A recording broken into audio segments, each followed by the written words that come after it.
The shuttle docked at orbital station Surin 7 with a soft hiss. Kang Du-haeon grabbed his single bag and stepped into the airlock. He had been on many stations before, but this one was different. This was neutral ground. A place where species from across the galaxy came to talk instead of fight. He could already see the mix of aliens walking through the corridors. Some had scales. Some had fur. Some looked like nothing he could describe.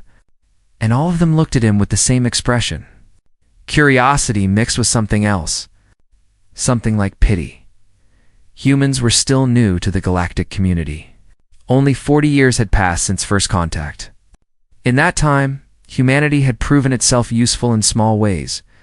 They were good workers. Good at building things. Good at following orders. But nobody thought of them as warriors. Nobody thought of them as anything special. They were just the newest species. The youngest children at a very old table, Duian did not mind this. He had learned long ago that what others thought of him did not matter. What mattered was the mission. And right now, he did not even know what his mission was. He walked through the station until he reached the command center. A large alien stood waiting for him. The alien was Korvathi, 8 feet tall, with gray skin like stone, and forearms that ended in hands the size of dinner plates. His name was Brennick, and he was the station commander. "You are the human," Brennick said. It was not a question. "I am," Du-haeon replied. Brennick studied him for a long moment. Du-haeon was not impressive by any standard. He stood at average height.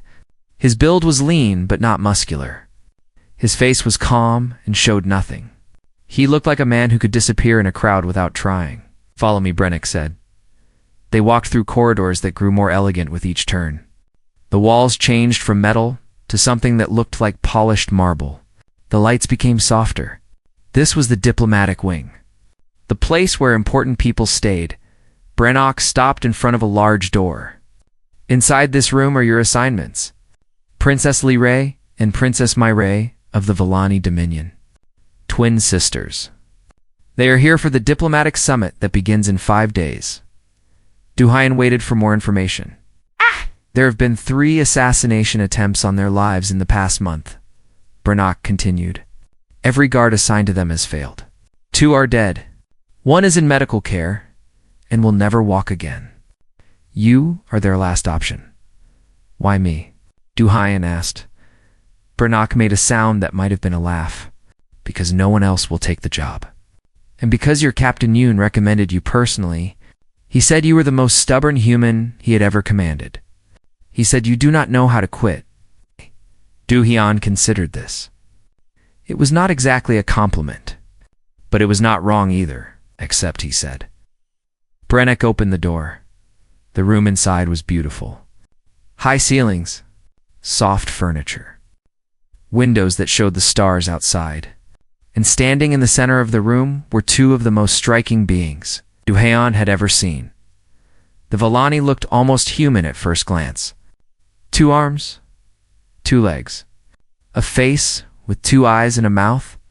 But the differences became clear quickly. Their skin was pale blue, like ice under moonlight. Their hair was silver and seemed to float slightly, as if gravity affected them differently. Their eyes had no whites. They were completely violet, deep and endless, like looking into a purple sea. They were identical in every way except their expressions. One looked at him with cold suspicion.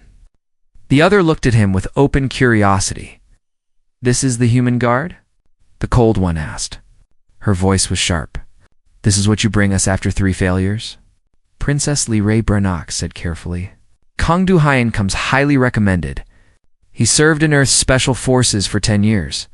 He has completed over 50 successful protection missions." "Against what?" Lee demanded. "Other humans? Animals on your death world. What does any of that matter here?" She stepped closer to Du-haeon. She was slightly taller than him. Her violet eyes looked down at him with clear disgust. "Humans are fragile," she said. "You break easily. You die easily. You have no psychic abilities. No natural weapons. No armor. Your species has existed for barely a moment compared to mine. And you expect me to trust my life to you?" Du-haeon said nothing. He simply looked at her and waited. This seemed to make her more angry. Do you have nothing to say? No defense. No argument? I am not here to argue, Du Haiyan said quietly. I am here to protect you. Whether you trust me or not does not change my job. Li Rei stared at him. Then she turned to Brennick. I want a Vellani guard, or at minimum, a species with proven combat abilities. A Corvathi, a Thrill. Anyone but this. There's no one else available, Brennock said. The summit has drawn security forces from across the sector. This human is your only option. Take him or cancel your appearance at the summit. Li Rei looked like she wanted to break something. But before she could speak, her sister stepped forward. I think we should give him a chance, Mireille said. Her voice was softer than her sister's. Warmer. He came all this way. And Captain Yoon trusted him enough to recommend him. Perhaps we should see what he can do, Li Rei turned to her sister. You cannot be serious. I am always serious, Mireille said with a small smile. I just hide it better than you. She walked closer to Du Haiyan. Her violet eyes studied his face. Then, without warning, she reached out with her mind. Vellani were telepaths. They could read surface thoughts easily, deeper thoughts with effort. It was one of the reasons they made such good diplomats. They always knew when someone was lying. Mireille pushed gently into Du Haiyan's mind, expecting to find the usual human mess of emotions and worries. Instead, she found something strange, a resistance. Not a wall exactly, more like a fog. Thick and dark and impossible to navigate. She pushed harder. For just a moment, she glimpsed something underneath. A vast darkness. A roaring noise like 1,000 storms compressed into one point. Emotions so dense and tangled that they became unreadable. She pulled back quickly. Her eyes were wide. Du Haiyan looked at her. He knew what she had tried. His expression did not change. Is something wrong? Li Rei asked her sister. Mireille shook her head slowly. No, nothing. I think this one is different. Li Rei did not look convinced. But Brennock was already moving toward the door. It is decided then. The human stays. I will check on your progress before the summit begins. Try not to get him killed. The door closed behind him. Du Haiyan stood in the silence that followed. The two sisters watched him. One with hostility. One with something new in her eyes. Something like confusion. Something like the beginning of respect? Well, Li Rei said coldly. If you are going to guard us, at least try to stay out of our way. We have important work to do. We do not need a primitive following us around like a lost pet. She turned and walked into another room. Mireille stayed a moment longer. She looked at Du Haiyan with those endless violet eyes. Do not mind my sister, she said softly. She has been hurt before. It makes her careful. I understand, Du Haiyan said. Do you? Mireille asked. I wonder. She paused. What I felt in your mind? What was that? Du Haiyan was quiet for a moment. Then he answered in a voice so calm it could have been discussing the weather. It's just human things, he said. Nothing you need to worry about. Mireille did not believe him. But she nodded anyway and followed her sister. Du Haiyan walked to the window and looked out at the stars. His reflection stared back at him. A simple human. Nothing special. Nothing dangerous. Nothing anyone would look at twice. He allowed himself a small breath. This was going to be an interesting assignment. 3 days passed on orbital station Surin 7. During those 3 days, Kang Du Haiyan learned the rhythm of his assignment. The twins woke early. They meditated for 1 hour. They ate a small breakfast of foods he could not name. Then they began their work. Meetings, calls, documents. The Vellani were preparing for the summit, and their schedule left no room for rest. Du Haiyan followed them everywhere. He stood in corners during their meetings. He waited outside doors when they needed privacy. He ate when they ate. He slept in short shifts, never more than 3 hours at a time. The rest of his time was spent watching, learning, memorizing faces, counting exits, planning escape routes. Li Rei pretended he did not exist. She spoke to diplomats and servants, and even the cleaning machines, but she never spoke to him. When she looked in his direction, her eyes passed through him like he was made of glass. Mayare was different. She watched him when she thought he was not looking. She asked him small questions. Where did he grow up? What was Earth like? Did humans really eat the flesh of animals? Du Haiyan answered simply and honestly. He grew up in a city called Busan. Earth was loud and crowded and beautiful. Yes, humans ate meat. She found this last answer disturbing. The Villani had not eaten animal flesh for 10,000 years. They considered it primitive. Savage. Du Haiyan did not argue with her. He simply said that humans were different. On the fourth day, the formal dinner happened. The dinner was a preview of the summit. Delegates from 6 species gathered in the Great Hall to eat and talk. Politics wrapped in politeness. Du Haiyan stood against the wall and watched. The Korvathi delegate sat at one end of the table, massive and gray and loud. The Threll delegate sat nearby, thin and insect-like, with compound eyes that saw in all directions. The Villani twins sat in the center, as was their right as mediators. Around them sat representatives from races Du Haiyan did not recognize. All of them ancient, all of them powerful. All of them looking at him with barely hidden amusement. The conversation turned to humanity. Such a young species, the Korvathi delegate said. His voice was like stones grinding together. Already they spread across the stars. It is almost impressive. They breed quickly. The Threll delegate clicked, like insects. No offense meant. None taken, Du Haiyan said quietly from his position against the wall. Several delegates laughed. They had not expected him to speak. Servant speaking at a diplomatic dinner. How amusing. Li Rei watched this exchange with sharp eyes. Du Haiyan noticed that she seemed almost pleased. She wanted him to react, to show emotion. To prove that humans were as primitive as she believed, the Korvathi continued. I have always wondered how humans survive at all. Your planet is hostile, your bodies are weak. You have no natural defenses. How did your species not die out long ago? Du Haiyan remained silent. Perhaps stubbornness, the Threll suggested. I have heard that humans are too stupid to know when they are beaten. More laughter around the table. Du Haiyan counted 3 exits, 12 potential threats, 7 weapons within reach. He filed this information away and continued watching. Our human friend does not seem bothered by our words, the Korvathi observed. Perhaps he does not understand the insult. Perhaps he does not care, Mayare said suddenly. The table fell silent. It was unusual for a Villani princess to speak in defense of a servant.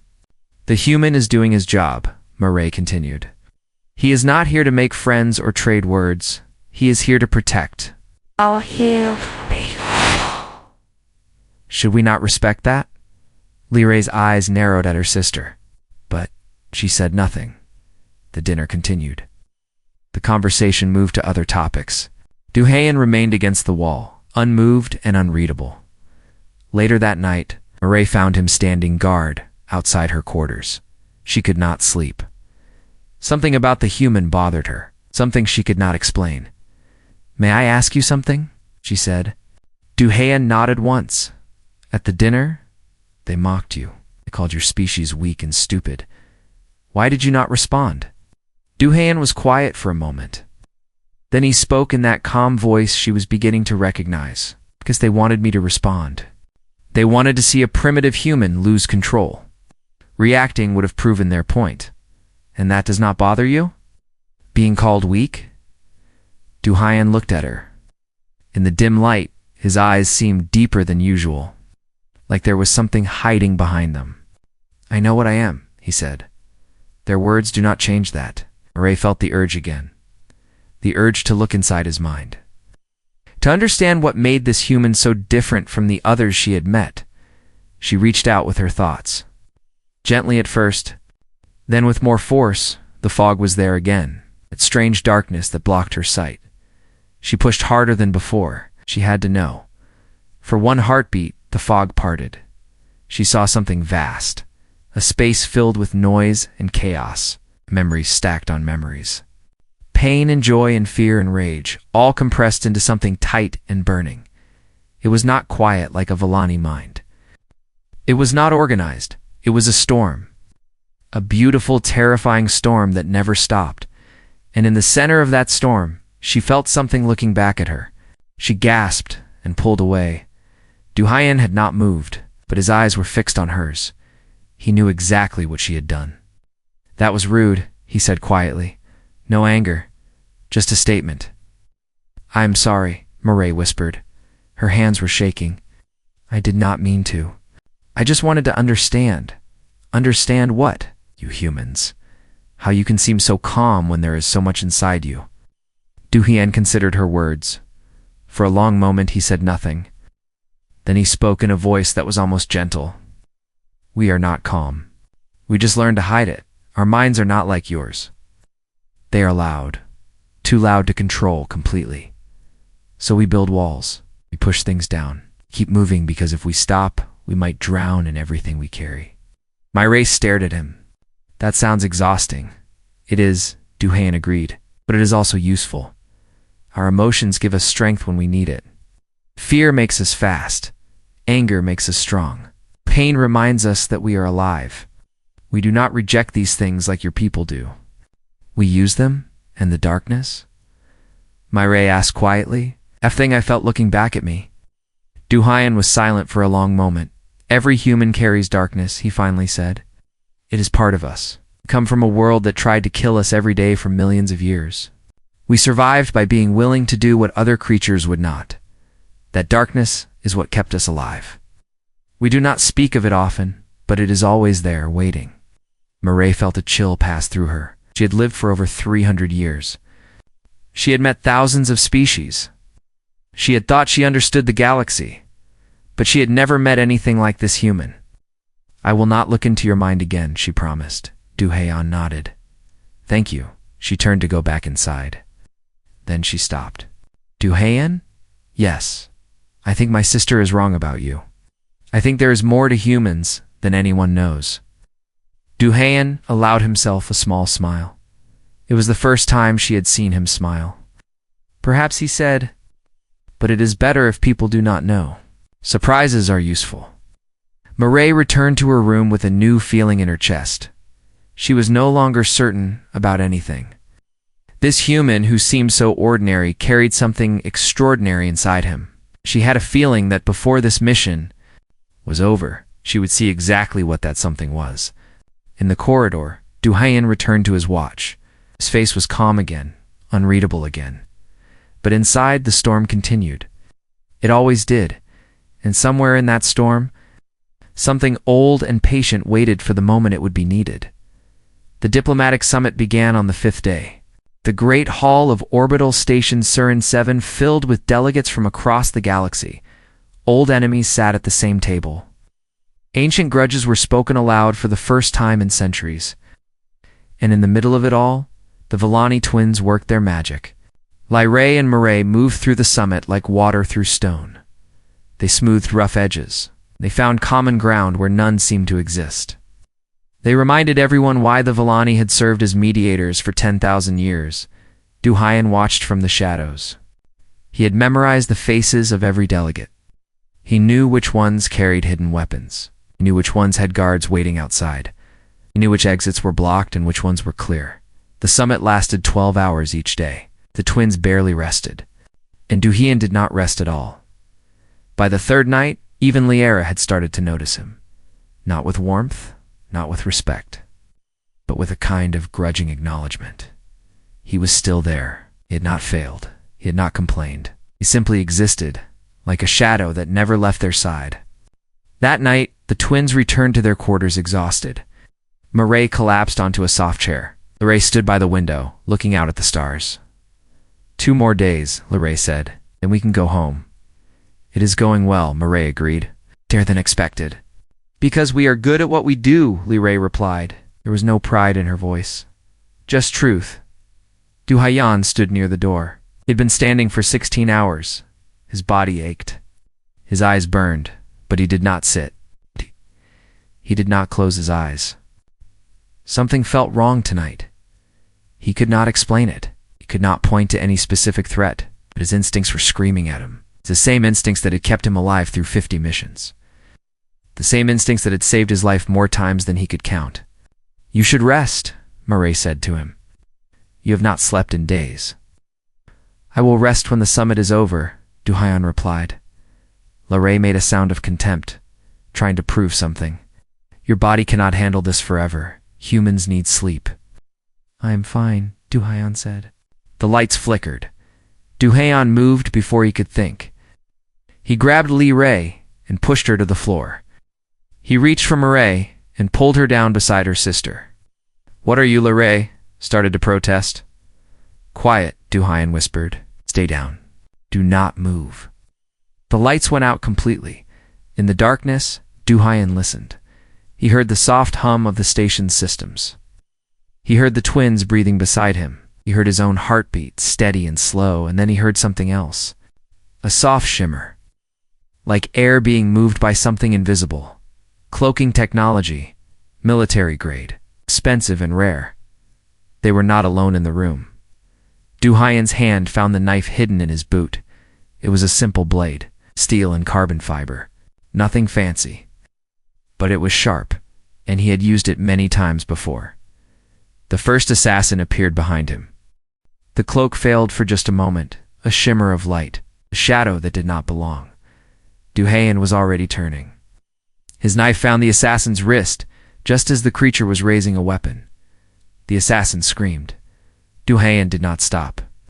He twisted the knife, broke the wrist, caught the falling weapon, and drove it into the assassin's chest. The body fell. The lights came back on.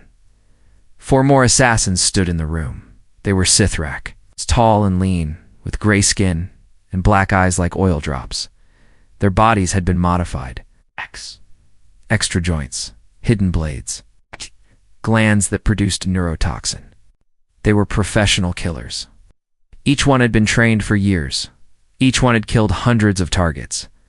They moved like water. They killed like nightmares. They had expected an easy job. 1 human, 2 princesses. Simple. They had not expected Du Hyan. The second assassin attacked from the left. Du Hyan ducked under the blade and drove his elbow into the creature's throat. Gowed. Cartilage crunched. The assassin staggered back, choking. Du Hyan grabbed its head and twisted. The neck snapped with a wet crack. 2 down. 3 left. The remaining assassins spread out. They were smart. They knew they had underestimated him. Now they would be careful. Du Hyan smiled. Something changed in his eyes. The calm disappeared. Something else rose up to take its place. Something old. Something hungry. Something that had been waiting inside him since the moment he was born. The darkness Murray had glimpsed. The storm she had feared, it was awake now. The third assassin lunged. Du Hyan met the attack head-on. The assassin's blade caught him across the ribs. Du Hyan felt the pain. Hot and sharp. He ignored it. His knife found the assassin's eye. The creature screamed and fell back. Du Hyan followed. He did not let it recover. He struck again and again until the screaming stopped. 3 down. The fourth assassin attacked from behind. Its blade punched through Du Hyan's shoulder. The pain was enormous, like fire spreading through his body. Any other species would have collapsed. The other species would have died. Du Hyan grabbed the blade with his bare hand. Blood ran down his fingers. He did not care. He pulled the assassin closer, using the blade as leverage. Then he drove his forehead into the creature's face. Once, twice, 3 times, until the face was nothing but broken pieces. For down. 1 left. The final assassin hesitated. It had seen what happened to the others. It had seen this human take wounds that should have killed him. It had seen him fight with a ferocity that made no sense. Fear. The assassin felt fear. It was not supposed to feel fear. It was a killer, a predator, the best of its kind. But the thing standing in front of it was something else entirely. Du Hyan pulled the blade from his shoulder. Blood poured down his arm. His vision was starting to blur. His body was screaming for rest. But the storm inside him would not let him stop. "Run," he said to the assassin. His voice was not human anymore. It was something raw, something primal. "Run, and I will let you live." The assassin ran. Du-Hayan let it get 3 steps before he threw the blade. It caught the assassin in the back of the head. Creature fell and did not move again. 5 assassins, all dead. The room was silent, except for Du-Hayan's breathing. Heavy, wet. Wrong. He turned to the twins. They were still on the floor where he had pushed them. Their violet eyes were wide with shock. They had seen everything. "Are you hurt?" Du-Hayan asked. They could not answer. They could only stare at him. At this human who was covered in blood, who had wounds that should have killed him, who was still standing when everything said he should be dead. Du-Hayan took 1 step toward them, then another. Then his legs gave out. He fell to his knees. The storm inside him was fading now. The darkness was retreating, and in its place was only pain. So much pain. "Medical team," he said. His voice was weak. "Call medical team now." Murray found her voice first. She screamed for help. Her telepathic call echoed through the station. Help came running. Doctors, guards, station security. But by the time they arrived, Du-Hayan was already unconscious. His body had finally given up. It had done what it needed to do. It had protected. It had survived. Now it needed to rest. The doctors looked at his wounds and shook their heads. The shoulder wound alone should have killed him. The rib wound should have dropped him in seconds. The blood loss was catastrophic, but his heart was still beating. His lungs were still working. His body refused to quit. "How is he alive?" one doctor asked. Lorraine stood over Du-Hayan's body. She looked at this human who had saved her life. This primitive creature she had dismissed and mocked. "I do not know," she said quietly. "But I am beginning to understand why Captain Yoon called him stubborn." Ray knelt beside Du-Hayan. She did not try to read his mind. She did not need to. She had seen what lived inside him. She had seen what humans really were, and she would never underestimate them again. Du-Hayan woke in a medical bay. White walls, soft lights.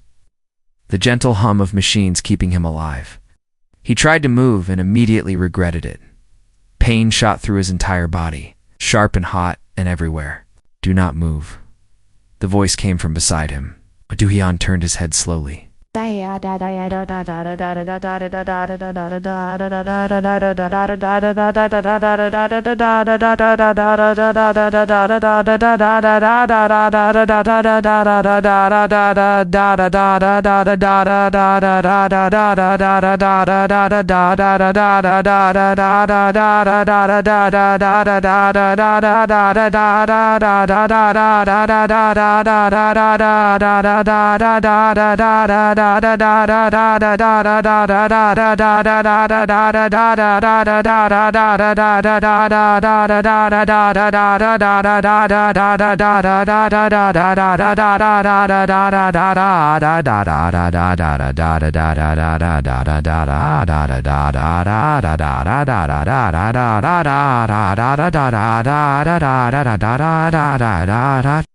Lines creased his face, but his eyes were sharp as always. "Captain Du-Hayan said." His voice was rough. It's like rocks scraping together. "You look terrible," Yoon said. "I feel terrible." Yoon almost smiled. "Almost the doctors say you should be dead. Shoulder wound, rib wound, blood loss. Enough damage to kill 3 Korvathi. And yet here you are." "Here I am," Du-Hayan agreed. "The twins are safe. You did your job." Du-Hayan closed his eyes. Relief washed through him. Strange how that mattered more than his own survival, but it always had. The mission always came first. The people he protected always came first. "How long?" he asked. 18 hours. The doctors put you under while they worked. I said your body needed complete rest, or it would kill itself trying to heal. Du-Hayan nodded slightly. That sounded about right. The door to the medical bay opened. Lee Ray walked in. She moved differently now. The cold arrogance was still there, but something else had joined it, something that looked almost like uncertainty. She stopped at the foot of his bed and looked at him. For a long moment, neither of them spoke. "You saved my life," Lee Ray finally said. "Yes. You could have died. Yes. Why?" The word came out sharp, frustrated. "You owe me nothing. You do not even like me. Why would you risk your life for someone who has treated you with nothing but disrespect?" Du Haiyan looked at her.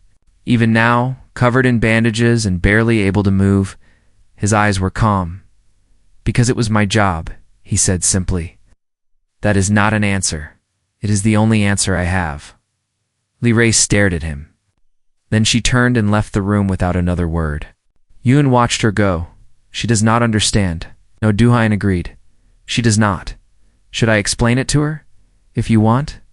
An hour later, Yun found Li Rei in the observation deck. She stood alone, looking out at the stars. Her sister was still in the medical bay, sitting quietly beside Du Haiyan's bed. Princess Li Rei, Yun said, "May I speak with you?" Li Rei did not turn around. "What do you want?" "I want to help you understand." "Understand what?" "How a primitive species can produce soldiers who refuse to die. How a creature with no psychic abilities, no natural weapons, and no special training can kill 5 modified assassins by himself?" "Yes," Yun said simply. "That is exactly what I want to help you understand."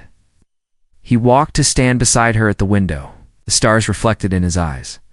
"Do you know how humans evolved?" he asked. "I know you come from a death world, a planet where everything tries to kill you. But many species come from death worlds. Does not make them special." "True," Yun agreed. "But our death world was different. It did not make us strong or fast or tough. Compared to most predators on our planet, humans are weak, slow, soft. Any tiger or wolf or bear could kill us easily in direct combat." "Then how did you survive?" Yun smiled. It was not a happy smile. "We became persistence predators." "Do you know what that means?" Li Rei shook her head. "It means we did not need to be faster than our prey. We did not need to be stronger. We just needed to keep going. When other animals got tired, we kept running. When other animals needed to rest, we kept following. We chased our prey for days, weeks if necessary, till they collapsed from exhaustion, until they could not run anymore, and then we killed them." He turned to look at Li Rei. "Humans are not built for single moments of violence. We are built for endurance. Our bodies sweat to keep cool when other creatures overheat. Our muscles recover quickly so we can keep moving. Our minds can push through pain and fear and exhaustion because millions of years of evolution taught us that stopping means dying." Li Rei was quiet. She had not known this. "But that is only half of it," Yun continued. "The other half is what happens in our minds." "The darkness," Li Rei said quietly. "My Rei told me about it."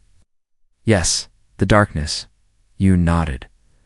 "Every human carries trauma, pain, fear, rage, things that would destroy other species. But we have learned to use these things, to store them away until we need them. And when we need them." He paused. "When we need them, we become something else. Something dangerous, something terrifying. When a human is pushed to their limit, their body floods with chemicals. Adrenaline, cortisol, endorphins. Pain becomes distant. Fear becomes fuel. The mind focuses on one thing and one thing only: survival. In that state, a human can do things that seem impossible, lift weights that should crush them, fight through injuries that should kill them, keep going when every law of biology says they should stop." Ray thought about what she had seen in that room. Du Haiyan standing over 5 dead assassins, a blade through his shoulder, a gash across his ribs, blood everywhere, and still standing. Still fighting, still protecting. "That is what makes humans dangerous," Yun said. "Not strength, not speed, not intelligence. It is the fact that we do not know how to quit. We do not understand when we are beaten. We keep fighting until the fight is over, one way or another." That sounds like madness. Perhaps it is. But it is also why we survive. Why we spread across our planet and then across the stars. Why we refuse to stay dead even when the universe tries to kill us. Li Rei was silent for a long time. She thought about everything she had believed about humans. Weak, primitive, barely worth notice. How wrong she had been. "Du Haiyan," she said finally. "Is he unusual? Even for a human?" Yun considered the question. "He is. More focused than most. More controlled. But the capacity for what he did exists in every human. Some just hide it better than others. That is terrifying. Yes, Yoon agreed. It is. Lee Ray turned away from the window. She looked at Yoon with new eyes. He was not young. He was not physically impressive. But knowing what she now knew, she could see it. That darkness hiding behind his calm expression. That potential for violence waiting to be released. Thank you for explaining, she said. You deserve to understand. Du-Hyen would never have told you himself. He does not like to talk about what he is. None of us do. Why not? Yoon smiled that sad smile again, because we know what we are capable of. And it frightens us too. He left her alone with the stars. Lee Ri stood there for a long time thinking about humans. About Du-Hyen. About the darkness that lived inside such fragile bodies. She had spent centuries believing that the Villani were superior. That their telepathy and long lives and ancient wisdom made them better than other species. Now she was not so sure. Perhaps there were different kinds of strength. Perhaps the galaxy had underestimated these strange, stubborn, terrifying creatures from a death world. Perhaps it was time to see humans for what they really were. She returned to the medical bay. Du-Hyen was awake, sitting up despite the doctor's protests. My-Ray sat beside him, asking questions about Earth, about human culture, about everything. Lara stopped in the doorway. Du-Hyen looked up. Their eyes met. No words were needed. She gave him a small nod, an acknowledgement, a thank you. An apology. He nodded back. Some things did not need to be said. The summit ended on the 7th day. Despite the attack, despite the chaos, despite everything, the delegates reached an agreement. Ancient disputes were settled. New alliances were formed. And through it all, the Villani twins guided the process with skill and grace. Du-Hyen watched from his usual position against the wall. His wounds were healing, though the doctor said he should still be in bed. He had ignored them. The mission was not over. He would rest when the twins were safely home. The final ceremony took place in the Great Hall. Delegates from 6 species stood in a circle and signed the agreement. Lights flashed. Recording devices captured every moment. History was being made, and everyone wanted to remember it. When it was done, the delegates began to leave. Ships departed. The station grew quiet. And finally, only the twins and their human guard remained. Lara approached Du-Hyen as he stood by the window. She had been avoiding this conversation for 2 days, but she could not avoid it any longer. The summit is over, she said. Yes, we leave for the Villani homeworld tomorrow. I know. Lara hesitated. What she was about to say went against everything she had believed, every prejudice, every assumption, every comfortable lie she had told herself about humans. I was wrong about you, she said finally. Du-Hyen said nothing. He just waited. I called you primitive. I said humans were weak. I treated you like a servant when you deserved to be treated as an equal. Perhaps better than an equal. You saved my life. My sister's life. You nearly died protecting us. She paused. I am sorry. The words hung in the air between them. Villani did not apologize often. It was not their way.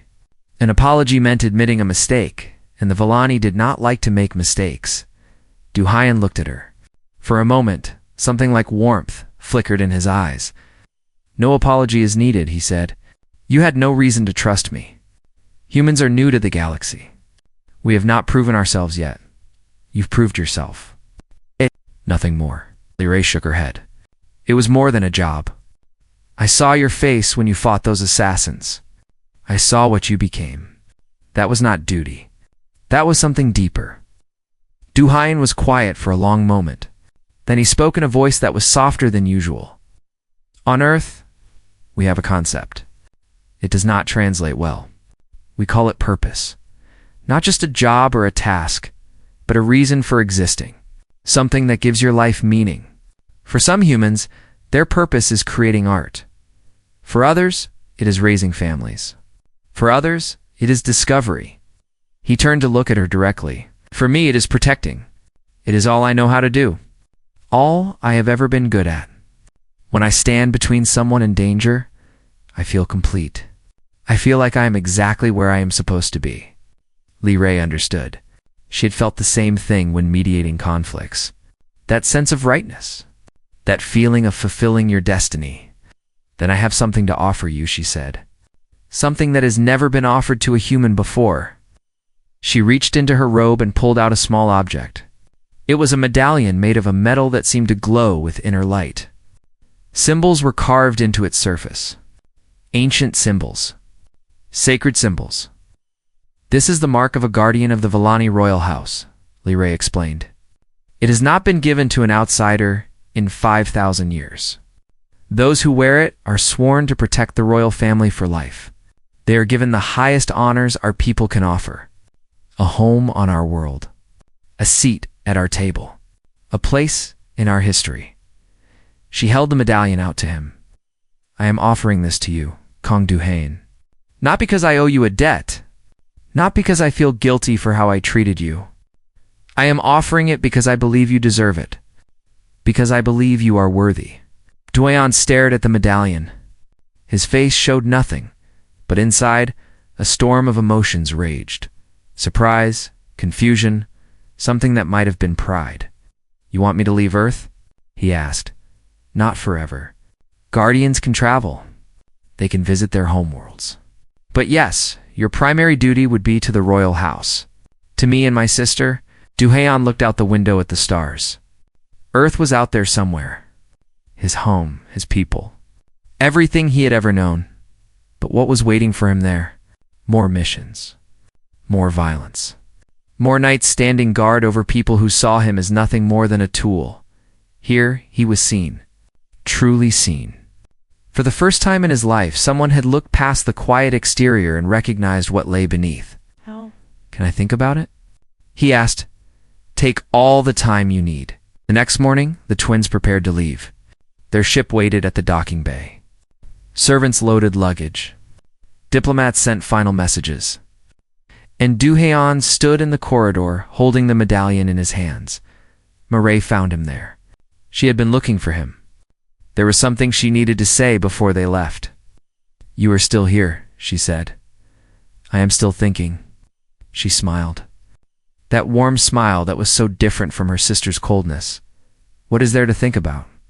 You've saved our lives. We are offering you a place among us. A home. A purpose. It is a big decision. Is it? Mireille stepped closer. I looked into your mind, Du-Hain. I saw what lives inside you. The darkness. The pain. The loneliness. You carry so much by yourself. You pretend to be stone, but inside you are drowning. Du-Hain said nothing. But she saw his jaw tighten. She had hit close to the truth. Among my people, you would not have to carry that alone.